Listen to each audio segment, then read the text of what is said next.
Radio Praga Internacional, emisiones de la República Checa para el exterior. Hola amigos, bienvenidos a un nuevo programa de Radio Praga Internacional en español. Mi nombre es Juan Mutoni, como siempre los saludo desde nuestros estudios en la capital checa.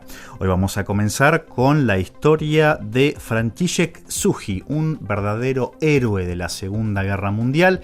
Gracias a este hombre, muchos familiares de víctimas del nazismo pudieron recuperar los restos justamente de estas víctimas y cerrar esa historia que tenían inconclusa. En Madrid se acaba de inaugurar un monumento dedicado a esta figura y los invitamos a escuchar este reportaje de Daniel Ordóñez. Luego vamos a pasar a un tema un poco más ligero, pero igualmente checo, ya que hablaremos de las Šumperáky, unas casas típicas de los años 50 que generan mucho debate en la sociedad checa porque algunos las odian, algunos las aman, y les vamos a contar su historia que tiene que ver un poco con la inspiración en Río de Janeiro. También les recordamos, como estuvimos haciendo esta semana, que esta semana terminan las emisiones diarias de Radio Praga Internacional en español. A partir de la semana que viene, en junio 2026, las emisiones serán lunes, miércoles y viernes debido a recortes presupuestarios. Ahora pasamos a las noticias del día con Cristina Kelnero. Noticias. El presidente checo Petr Pavel calificó de totalmente inaceptable el impacto de un dron ruso contra un edificio residencial en Rumanía. En la red X, el mandatario expresó además su apoyo al llamamiento del presidente rumano Nicu Sordan para que la comunidad internacional responda con firmeza. Según Pavel, los aliados no deberían limitarse únicamente a condenar el ataque. El presidente rumano pidió este viernes una reacción internacional coordinada y aseguró que Rumanía no permitirá que la guerra rusa en Ucrania afecte a sus ciudadanos. Bucarest convocó al embajador ruso tras el incidente y solicitó a su Ministerio de Exteriores propuestas de medidas diplomáticas acordes con la gravedad de la situación. El primer ministro checo Andrej Babiš condenó los nuevos ataques rusos contra Ucrania después de que uno de los drones lanzados durante la noche impactara en un edificio residencial en el sureste de Rumanía y dejara 2 heridos. En la red X, Babiš afirmó que la República Checa rechaza la continua agresión rusa y respalda a sus aliados de la OTAN. El Tribunal de Distrito de Pardubice ordenó este jueves la prisión preventiva de un ciudadano extranjero acusado del ataque incendiario perpetrado en marzo contra la fábrica de armas LPP Holding. La policía checa informó en la red X que el sospechoso fue detenido el miércoles y acusado de terrorismo y participación en un grupo terrorista. La Fiscalía presentó la solicitud de prisión preventiva este mismo día.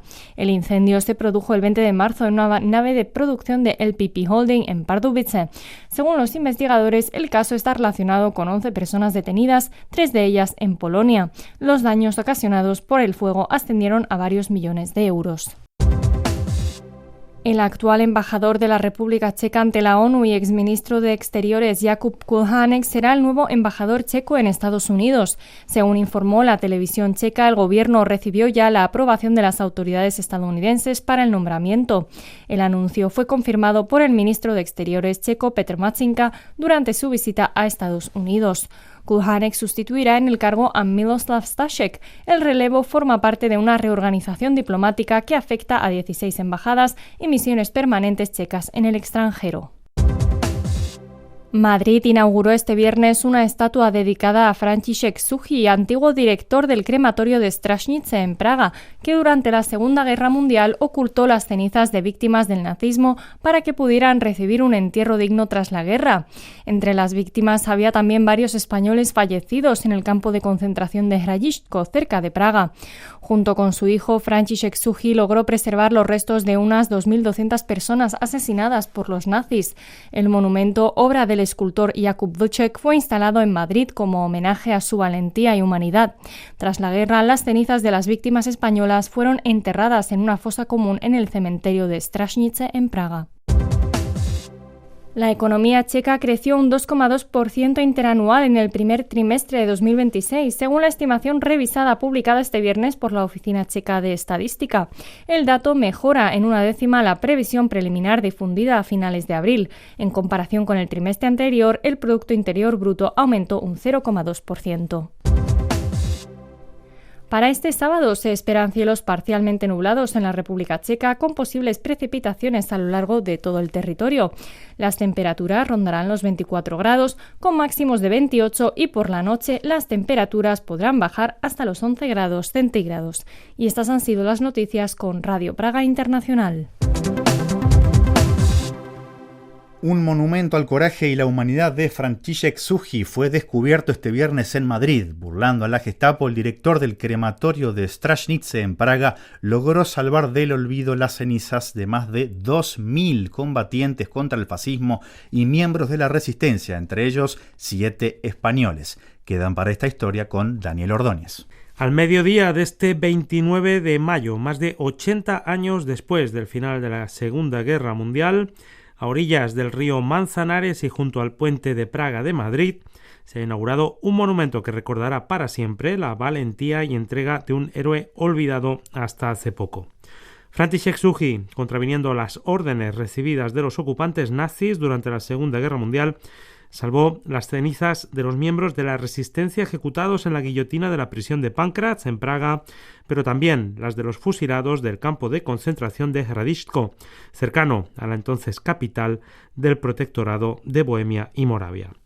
Entre estos últimos había básicamente soldados presos extranjeros que luchaban contra la Alemania de Hitler, y entre estos 7 combatientes republicanos españoles. Fue gracias a la investigación de varias personas en Chequia y España que se conoció el destino de esos 7 españoles desaparecidos, pero ya en el año 2022, y muy en especial al tesón y entusiasmo del profesor de enseñanza secundaria Unai Eguía. No es que en España no fuera conocida la figura de František Suchý, es que tampoco apenas lo era en Chequia. Por eso, este monumento es de suma importancia, cuenta Unai Eguía a Radio Praga Internacional. Conocer tanto en España como en Chequia que una persona salvó con su obra, su resistencia pacífica, cerca de 2.200 memorias, y pues es importante para no solo para las familias, sino también esa obra se hace colectiva. Yo creo que ese es el punto al que tenemos que llegar entre todos, que la obra de František Suchý y de la familia sea ya no solamente nacional en el caso de Chequia, sino que sea algo nuestro, algo que tenemos que homenajear, recordar y estudiar. Antón Gandarias y la checa Lucie Hašková son otros de los investigadores a los que agradecer que este viernes se reconozca la figura de František Suchý, al que también se dedicó recientemente un premiado documental. Popel, cenizas del director vasco Oyer Plaza, cuenta de forma brillante cómo Suchý, entonces director del crematorio civil de Stražnice en Praga, tenía órdenes de la Gestapo de incinerar todos los cuerpos de los ejecutados que llegaban prácticamente cada noche y hacer desaparecer sus cenizas. En lugar de eso, logró esconderlas en un lugar del cementerio hasta que terminase la guerra, y en el caso de los fusilados de Hradišťko, que llegaban con su documentación, separar incluso las cenizas de cada uno en tarros identificados. En el futuro, pensó Suchý, será un consuelo para los familiares de estos luchadores saber qué pasó con ellos y dónde se encuentran. Por eso se jugó la vida a František Suchý y la de toda su familia, que también colaboraba en la operación, especialmente su hijo, también llamado František Suchý. El embajador de la República Checa en España, Libor Sečka, también quedó fascinado con la historia en cuanto la conoció, y suyo es el mérito del monumento por el que ha luchado durante años. Es un proyecto que llevo desde mi llegada aquí, desde prácticamente, primeros días, porque me he enterado de la investigación que mantenían los vascos, ¿no? Sobre todo. Y eso me dio la idea de trabajar con este símbolo y aprovechar el momento para acercar los dos países, ¿no? Por medio de esta historia, por medio de estos héroes, decir, mira, los checos y los españoles tenemos, ejemplos del pasado que muestran que nos sentimos mentalmente muy, muy de cerca, ¿no? Y de eso también proviene la campaña que llevamos, que la inauguración de la estatua es la parte de eso, que se llama Los vecinos sin frontera común, para dar a conocer que los checos checos somos más cercanos que uno puede pensar. Dice Sečka que a pesar de la modestia natural de los checos, no le queda más que reconocer que es algo histórico haber conseguido instalar este monumento en Madrid, para el que también ha sido indispensable la colaboración del mecenas checo Jan Telensky. Sečka y Telensky tenían claro que la estatua la tenía que hacer el escultor Jakub Velček, que tampoco conocía de antemano a František Suchý, según contó a Radio Praga Internacional. Tengo una relación muy especial con este tema porque cuando nació mi primer hijo, básicamente dejé de ver o tuve que dejar de ver todas las películas sobre guerras, violencia, y aunque me interesa la temática cristiana, por ejemplo, los santos inocentes o la pintura gótica, eran cosas que ya no podía soportar, era demasiado para mí. Pero la ayuda, la humanidad, me son muy cercanas y no conocía la historia de František Suchý. Mi profesión como escultor es muy interesante porque te dan un tema y tienes que profundizar en él, explorarlo e investigarlo, ya que tienes que expresar todo el mensaje en una estatua, que no se mueve, es estática. Tienes que plasmar ahí todo el acontecimiento, así que tienes que conocer la historia a la perfección y básicamente contarla en una sola frase. El escultor fue el siguiente en quedar cautivado por la dramática historia y sus protagonistas antes de plasmarla en metal y piedra. La historia en sí me parece increíble. Cuando trabajas en algo durante mucho tiempo y reflexionas sobre ello, inevitablemente surge una confrontación y puedo decir con la conciencia tranquila que jamás haría lo que hizo František Suchý. Jamás lo habría logrado. Y no es por una sola razón, sino por varias. También está relacionado con el nacimiento de mi hijo y la toma de conciencia de la gran responsabilidad que tengo con las personas que me rodean. No es solo la historia de František Suchý, sino también la historia de esas personas que lo rodeaban. Es una historia de increíble confianza en la gente y en una buena causa, pero es casi incomprensible por lo mucho que arriesgaron, porque si se descubriera una sola parte de lo que estaba pasando, inmediatamente tendrían una bala en la cabeza. Todos. No estaba arriesgando solo su vida, su mujer, su hijo, pero también sus compañeros en el crematorio. Por eso siempre insisto en que esta no es solo la historia de František Suchý.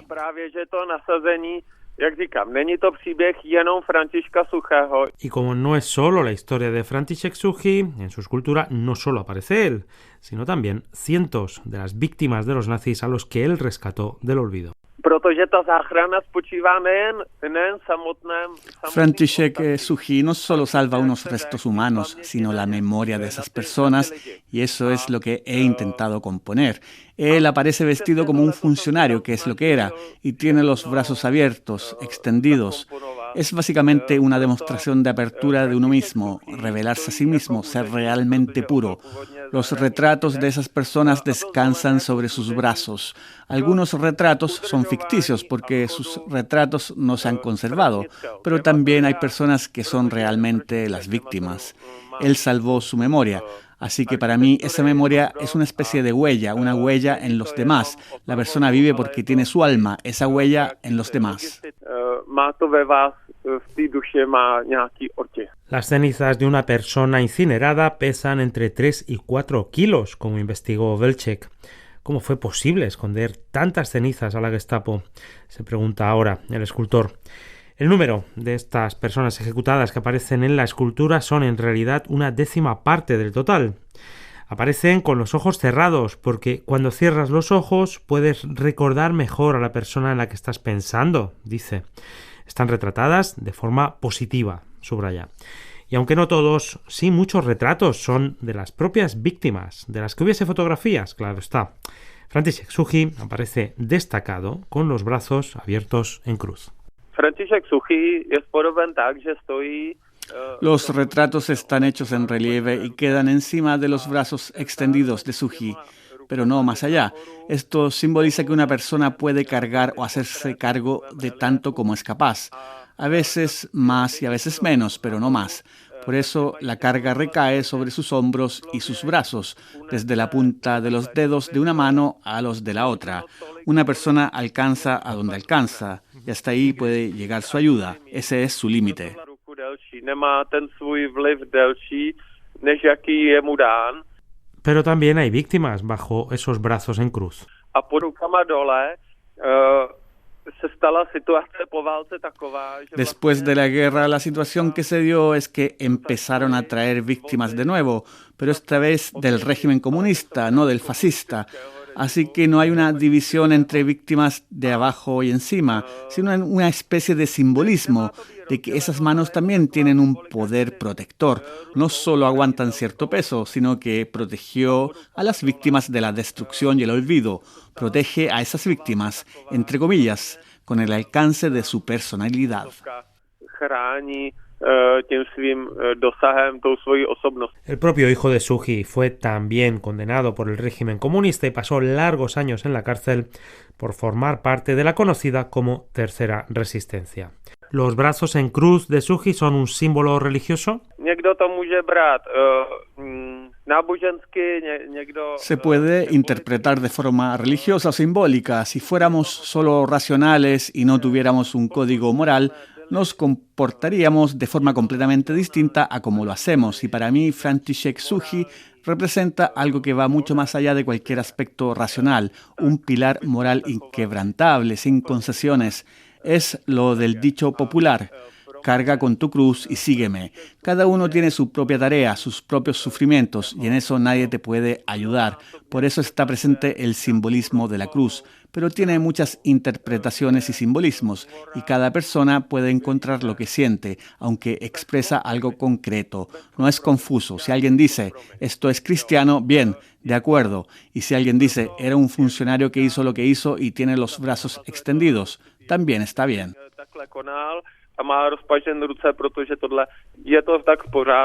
La estatua es de bronce, pero la base es de granito no pulido, rugoso, granulado, en el color de las propias cenizas. Una referencia casi obligada. A la inauguración asistieron el teniente alcalde de Madrid, Borja Fanjul, así como la gobernadora de la región de Bohemia Central, Petra Petskova, donde se encontraba el campo de concentración de Hradišťko, en el que encontraron la muerte los 7 republicanos españoles. También viajó a Madrid para el evento la viceministra de Relaciones Exteriores checa, María Hatardová.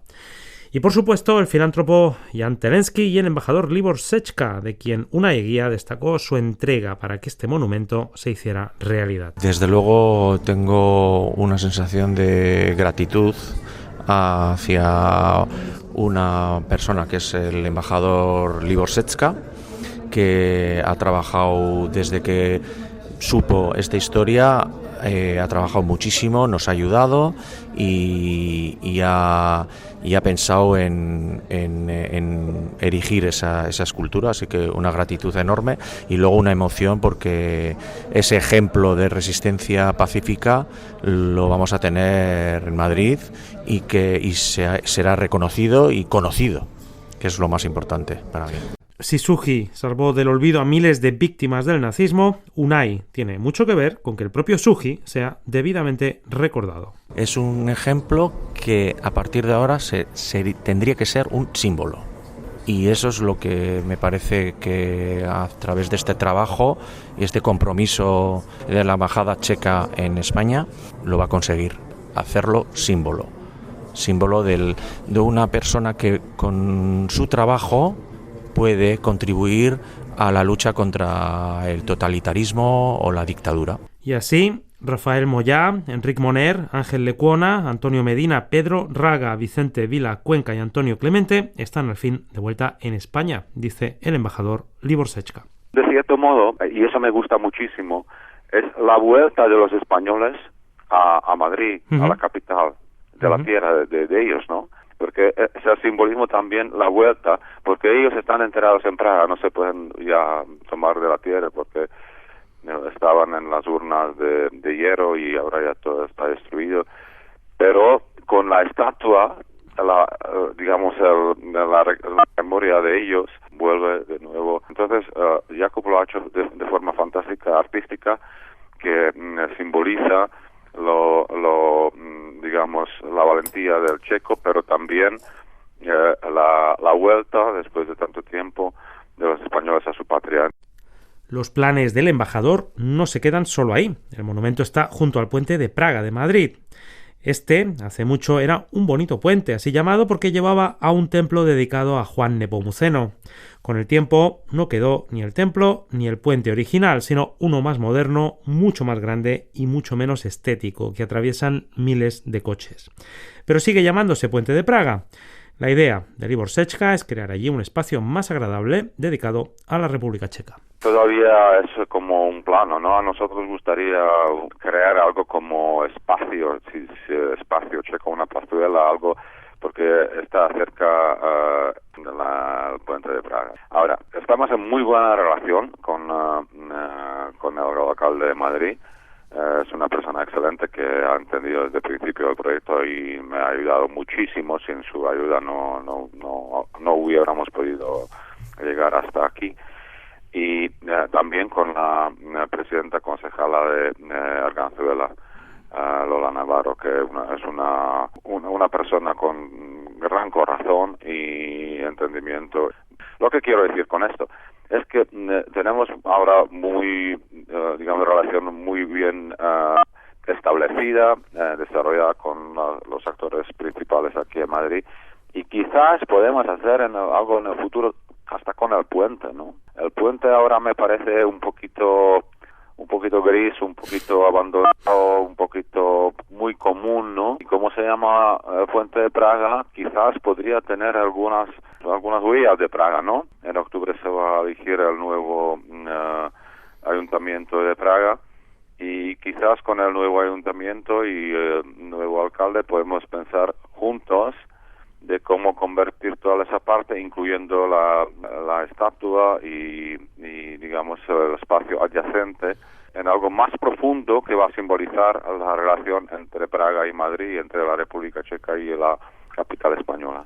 František Suchý estará casi medio siglo después de su muerte en 1982, llevando un mensaje de humanidad, de entendimiento y cercanía entre naciones y personas justas, y de paso, ayudando a estrechar más los lazos entre Chequia y España. Lo que hemos notado aquí hace 3 años, que falta un poquito marco desarrollado, tanto simbólico como institucional, de la relación checo-española.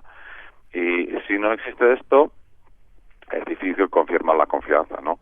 Si se sabe bien que existe esta cercanía, que existen los símbolos, que existen los contactos de los políticos, entonces también el negocio tiene mucha más confianza para hacer los pasos correspondientes para la colaboración, lo mismo para escuelas, lo mismo para las regiones, lo mismo para los centros científicos.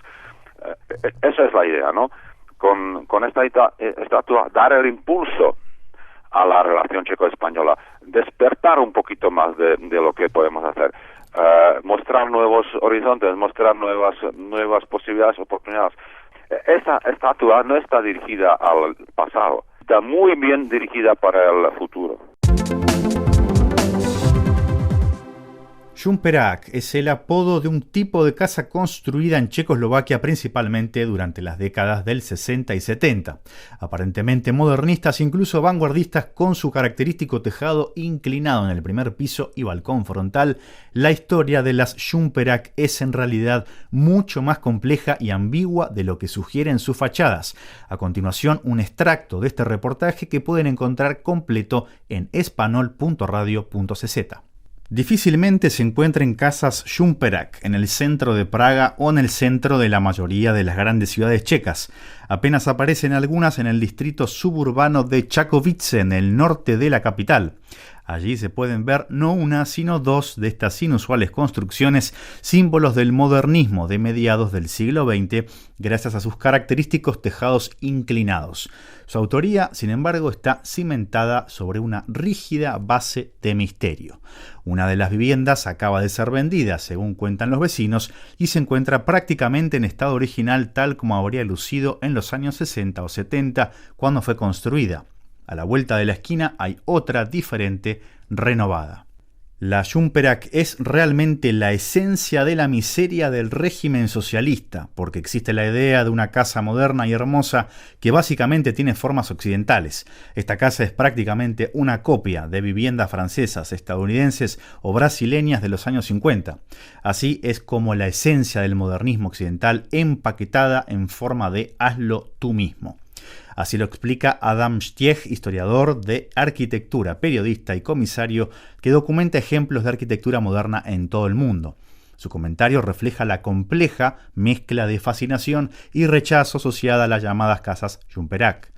Se estima que alrededor de 20.000 fueron construidas en toda Checoslovaquia desde mediados de los años 60 hasta finales de los 80. Todas se basaban en un plano de construcción hazlo tú mismo, creado por un hombre llamado Józef Vaněk. Vaněk no era arquitecto, sino un diseñador con educación básica, formado previamente como albañil en la ciudad de Zlín. Ambicioso y emprendedor, terminó trabajando en la ciudad morava de Šumperk. Josef Vomáčka, que ha dedicado décadas a investigar la historia de la arquitectura checa, remonta a los orígenes de la Jumperaki en declaraciones a la radio checa. A comienzos de los años 50 prácticamente no había construcción en Checoslovaquia. Existía una histeria de posguerra y no había dinero. Las primeras casas no empezaron a construirse hasta finales de los años 50. La mayoría de la gente levantaba viviendas sin permisos en jardines, patios y lugares similares. Tomáš Pospiech es un fotógrafo que documenta cada Jumperak que encuentra. De esa labor han surgido ya 2 libros y un tercero está en camino y explica en diálogo con Radio Praga Internacional parte de esta historia. Józef Vaněk descubrió que existía un enorme vacío en el mercado.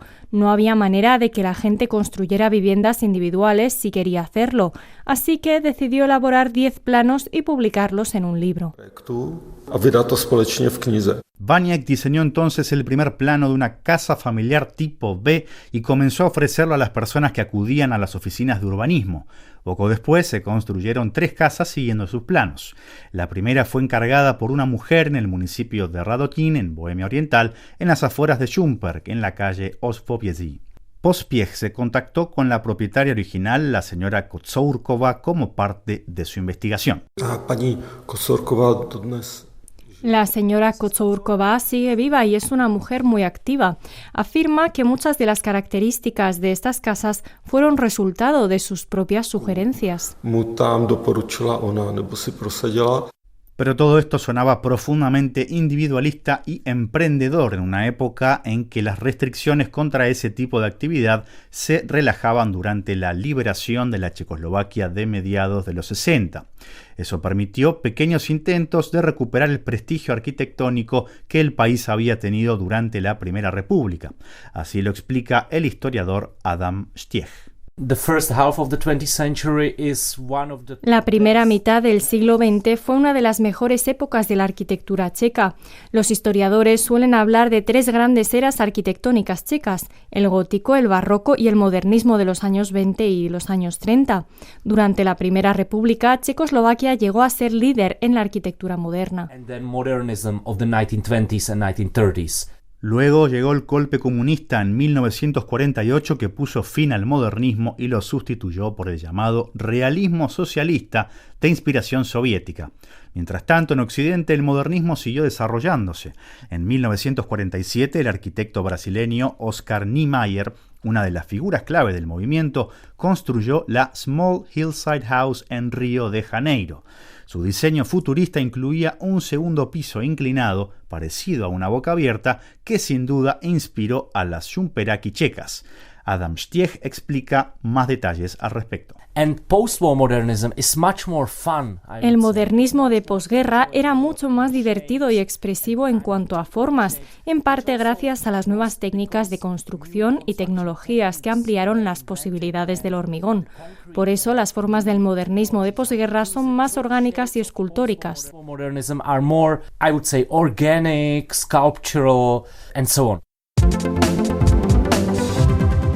Amigos, este es el fin de nuestra emisión de hoy. Que tengan un muy buen fin de semana.